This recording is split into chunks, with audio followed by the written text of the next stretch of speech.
Mr. Dixon, Here. Mr. Rollins. Here. Mr. Scrivano. Here. Mrs. McCulloch. Here. Mr. Siegel. Here. Mr. Connor. Here. Ms. Stanford. With 7 present, we have a quorum. Thank you. I'd like to thank Connor, who's working in the background there to make us look good on broadcast channel 20 Zoom and YouTube Live, and for fixing our microphones. So just a friendly reminder to board members, staff, and public, make sure you keep your mask on and wear it properly over your mouth and nose when speaking, and I would ask you to speak closely to your microphone so everybody can hear you okay. So we're going to start with Mrs. Hoadley presenting the orientation for the new committee structure. Correct? Should you also say the pledge at this special meeting? I don't think It's not on my list. it's... Okay, we'll say it at the next meeting. All right, okay. All right, just to give you all a refresher, because it's been a while since Doug has been here, but as you know, we've divided up the committee of the whole now into 3 virtual committees. And the chairs of those committees have been working with their staff liaisons to begin the preparations for the first meeting in October at the committee of the whole. Okay. So the roles and responsibilities of the staff liaisons include identifying items that require board action or are to be submitted for information only to the board, so as part of the board reports. They also ensure items on the agenda clearly describe each action that's going to be recommended to the board, and they provide highlights of the discussion leading to the decision and recommendation for each action, and ensure all necessary backup documentation is submitted to the board. And so they've been working with the committee chairs on all of the items. The staff liaisons also provide the committee chair with summary information for the informational items. And you're going to hear some of that summary information tonight as part of this ongoing training. So instead of being divided into business unit committees, as you had previously been, which were the operations committee, as well as the finance and the education committee, now you're divided up into core functions. And so it's the planning, the governance, the performance, as well as the internal and external stakeholder committee. So it's all now functions versus basically business units. The Planning and Development Committee is accountable for designing and coordinating the board's participation in the district's strategic and operational planning, including the annual budget preparation. And in this capacity, the Planning and Development Committee collaborates with the superintendent on the budget and the budget calendar. It oversees the preparation for and hosting of any Board of Education, Superintendent, Cabinet, strategic planning sessions. It presents new initiatives and projects to the board, and it would include reviewing and recommending to the board updated values, vision, mission statements, operational planning priorities, as well as the annual budget and other strategic and policy level products that merit board attention. Finally, it also ensures, as part of the annual operation planning budget preparation process, that all programs plans include both educational and financial performance targets that the Performance Monitoring Committee can then use in monitoring the educational and financial performance of all operating units. So all of this ties into the PDSA process that you're all familiar with now, and the work that DMG is doing. And what does it basically mean? Well, Mr. Rollins is working very closely with Ms. Yar, who's the staff liaison, to oversee the budgeting process. And then any new initiatives that's part of the planning will also go to the planning committee. So as we're reviewing our agenda, we are placing the agenda items into the buckets that make sense. So, and Mr. Rollins will go through the upcoming items that'll be presented in October and perhaps also some that'll be presented in November. The Performance Monitoring Committee is accountable for monitoring the educational and financial performance of Rockford Public Schools and updating the operational policies and systems. And to this end, the committee is responsible for reaching agreement with the superintendent on key elements of the Rockford Public Schools educational and financial reporting process, including the content, format, frequency of performance reports to the board, and overseeing the implementation of the process. So they take what has been put together by the planning committee and implemented then by the district, and they review the progress and the performance of that progress. They review performance reports in committee meetings and reporting educational, and they report educational and financial performance to the board at its regular business meetings. They review operational policies meriting the board's attention, such as policies to govern the accounting system and practices of the Rockford Public Schools, and identifying the need for revisions and recommending policy revisions to the full board. And then they present an overall assessment of the past fiscal year's educational and financial performance at the annual strategic planning work sessions involving the full Board of Education. And they provide counsel to the superintendent on major internal administrative system upgrades, such as significant upgrades to the IS, or our informational systems and technology.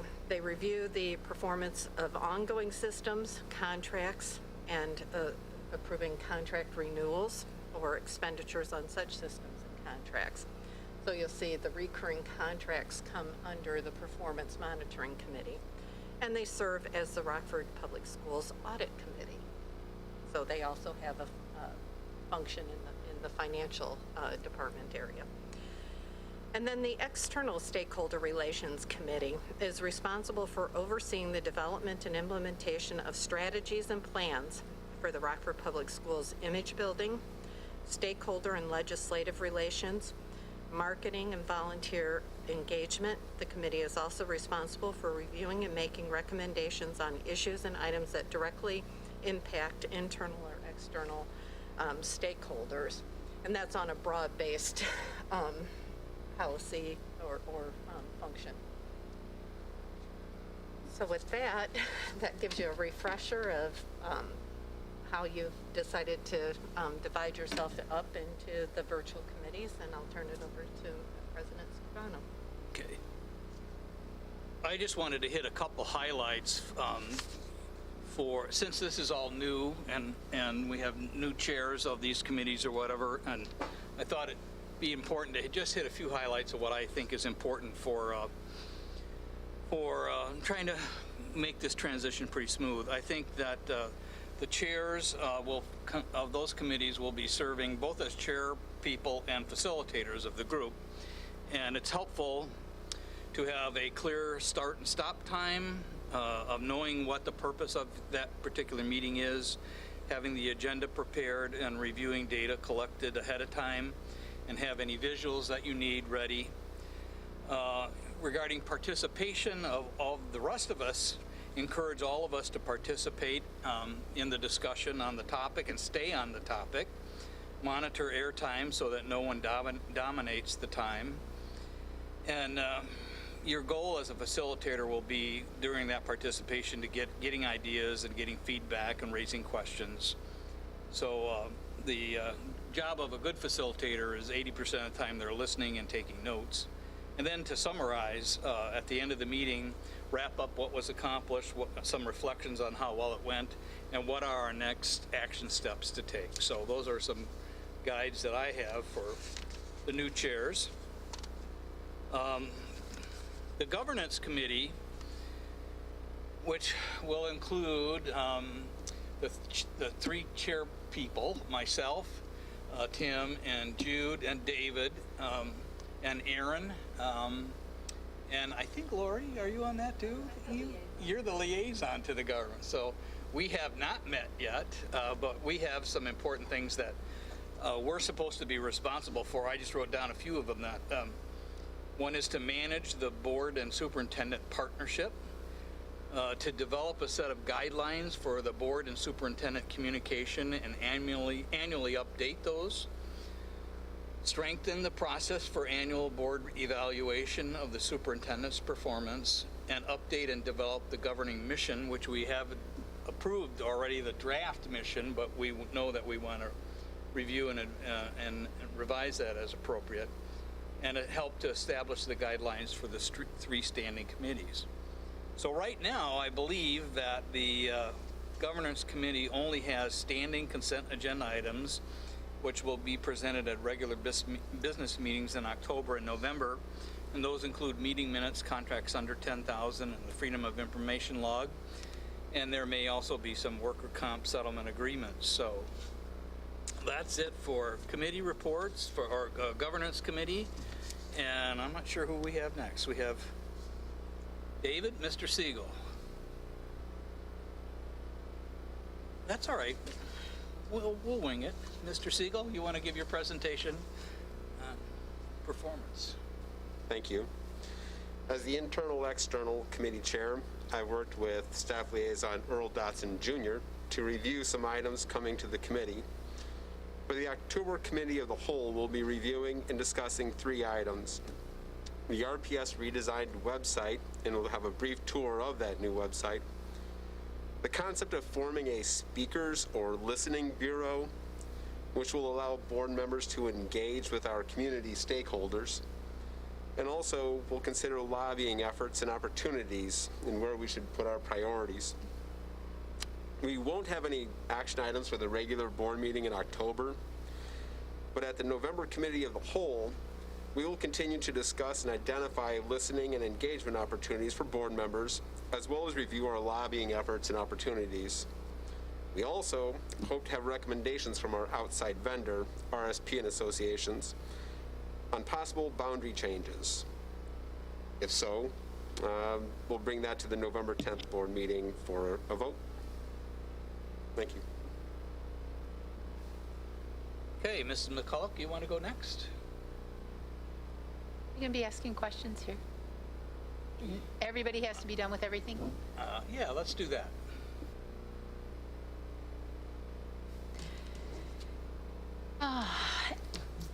As a performance monitoring chair, I've worked with staff liaison Heidi Detman, review the items coming to the committee.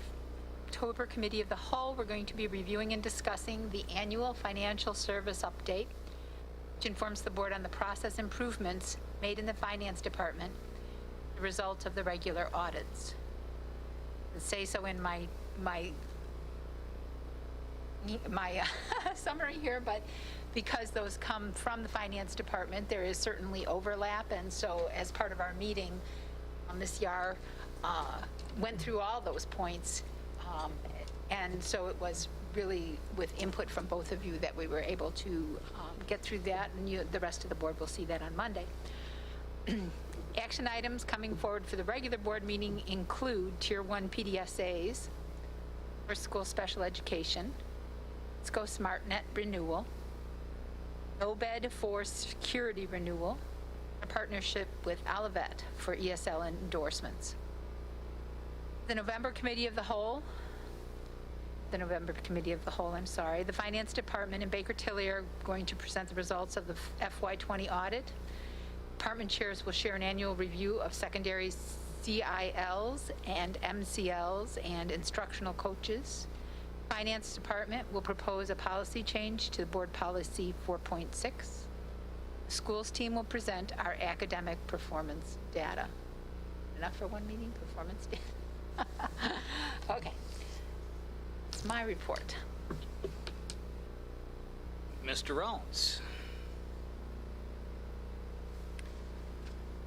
So as chair of the planning committee, I've been working with my main staff liaison, Michelle Yar, and sort of at a high level, some of the discussions that we had, since this is the planning committee, I'd kind of like us to take a sort of a higher view of what we're going to be planning over the entire year, and Ms. Yar has indicated that they're working on sort of a year-long work plan so that we can take a look at that and make sure that we're in agreement that this is what we're going to be working on.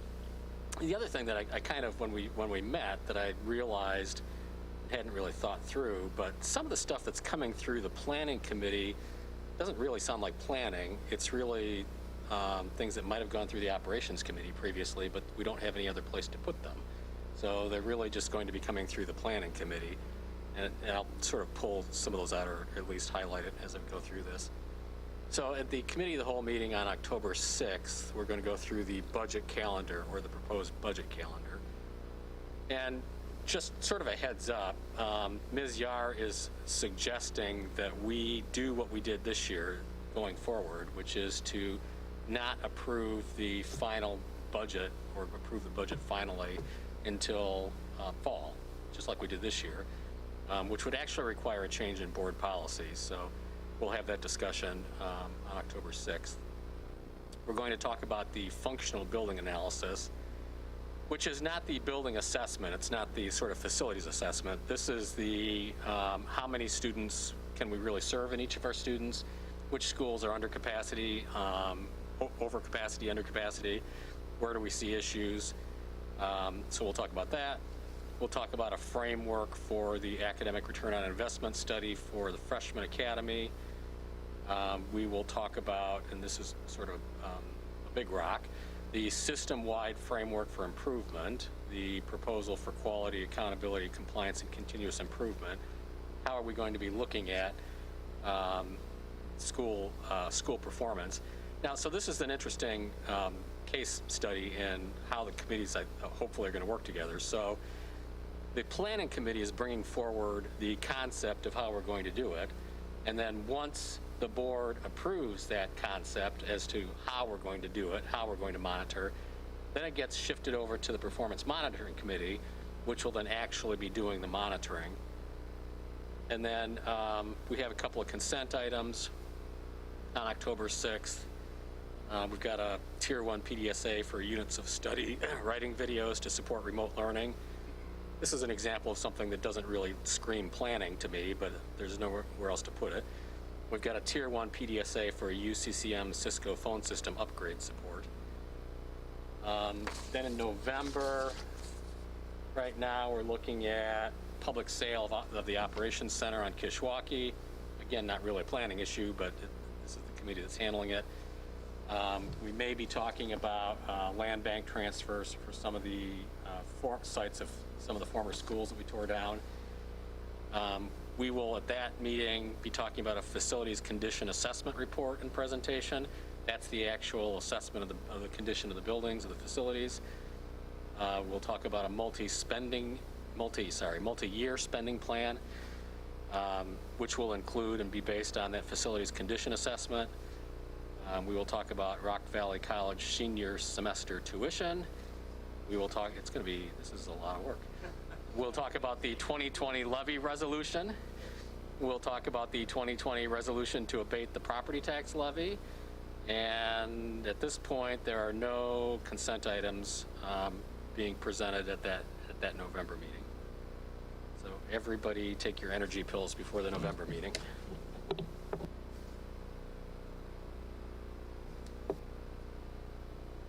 If I could just interject, Sure. Mr. Rollins mentioned, the terminology of planning, and one of the things that Mr. Eady shared with us that I think is a good way to look at planning is things that are going to be happening in the future, things that are looking forward, and that may help us with a stronger definition of what can fit. It's a little broader definition, because agree with Mr. Rollins that some of those things would traditionally have gone through an operations committee when we were designed by function.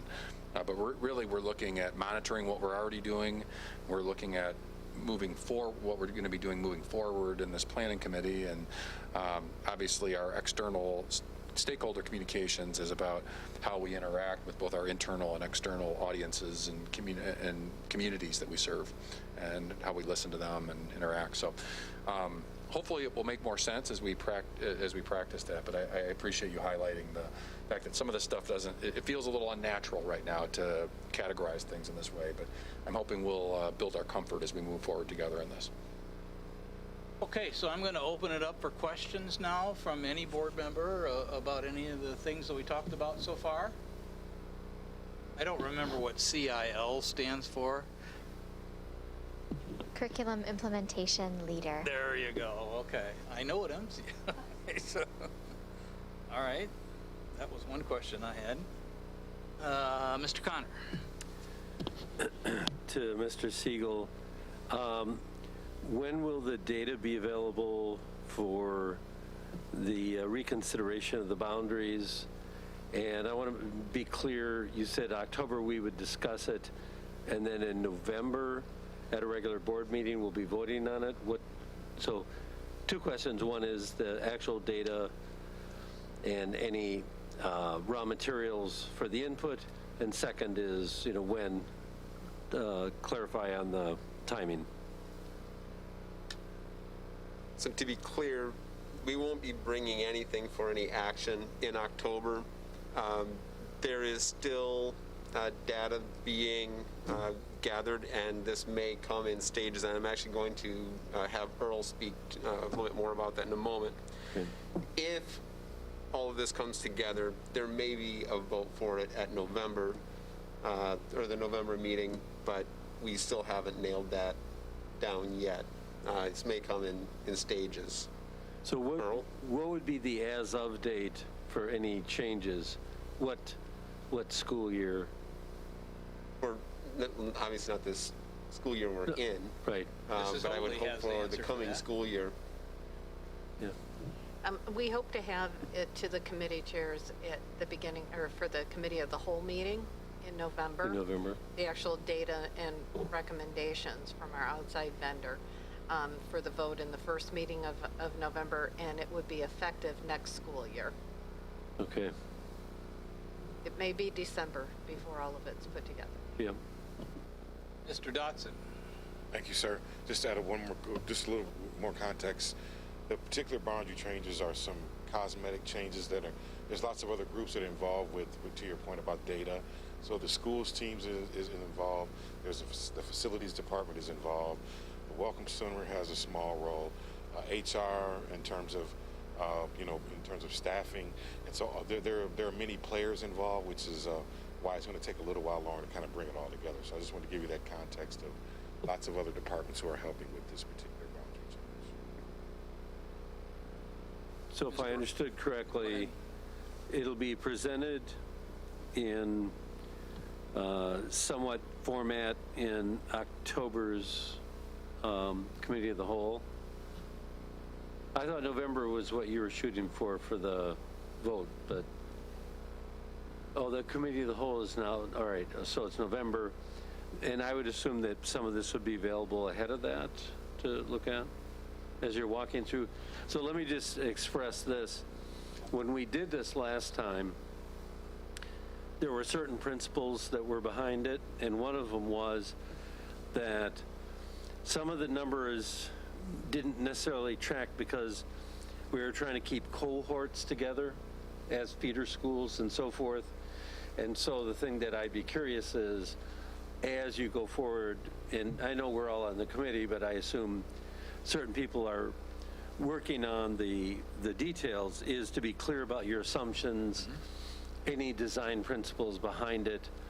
So that's why I was wondering, when all this was going to come about. So it sounds very much like November for Committee of the Whole, and then December for a potential vote. Or possibly the meetings and the board meetings in November. In November? Okay. And Mr. Connor, this is an excellent test case, if I may, of how we'll use the weekly update, I hope, even more effectively. So what we are having Mary Call, who's our team member that is directly involved with co-developing the weekly update of the Board of Education, what we're going to start doing with that is having one or two really high-impact topics per committee at the beginning of the month that we'll have her work on developing a good preview to provide foundational information. This is an excellent example of a topic that will benefit from a fairly thorough preview going to the board prior to your discussion in committee. Even though you're not making a decision that night, there are going to be many topics that it's going to be important that you have some attachments and some data that you can review, as well as a high-level summary, so that we all go into that conversation having the information we need to have a good conversation. It's often challenging to have the first exposure to the information be a few days before the meeting, or in some cases, the night of the meeting. So we'll use that weekly update to both preview, and then we will also use that weekly update to review before we make a decision. If there's discussion, we'll try to, it won't be like capturing meeting minutes, but it will be, one of the things the board has added is a board follow-up section. So we will often use that weekly update to incorporate things the board has asked us to follow up on specific topics as well. So I think you're going to see much more of a connection between what we do in the actual board meetings and the weekly update moving forward.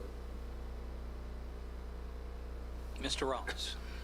I just wanted to add that depending on what data you are looking for, Mr. Connor, the first part of that is going to be in the planning committee presentation on October 6th, which is under the functional building analysis. That's what is really starting all of this, because that's RSP is the contractor, the vendor that we're using, and what they're going to be telling us on October 6th is where we currently have a problem or where they see that we potentially have problems. And then the discussion that I had during my planning session, because hopefully, I mean, we all acknowledge that it's stressful on parents to be changing boundaries. The administration, I think, is looking at how to minimize boundary changes by potentially changing what programs are in what schools, and that'll be then part of whatever discussion comes forward with any proposed boundary changes. Mr. Dawson, did you have an additional thought? I'll just add one more thing, and after all that process takes place, don't you worry, Mr.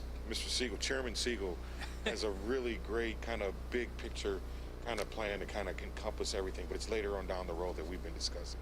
He's going to present at a later date, but once we kind of get all that together. So he'll be ready. Ms. McCulloch, you have your light on? I did. So you spoke to lobbying a couple of times, Mr. Bling. Is this internally, externally, politically? So many ways we can lobby. What was? Turn your mic on. Thank you. Specifically, we will be bringing up ideas that we can present to our lobbyists who have been working with our legislators to find what are the most crucial conversations we need to have. Okay, it is now 6 o'clock. I don't believe we have any public speakers for tonight, so I will take a motion and a second to reconvene downstairs in executive session. So moved. Moved by Mr. Connor. Is there a second? Second. Mr. Siegel. All those in favor say aye. Opposed, same sign. We'll be downstairs in a few minutes.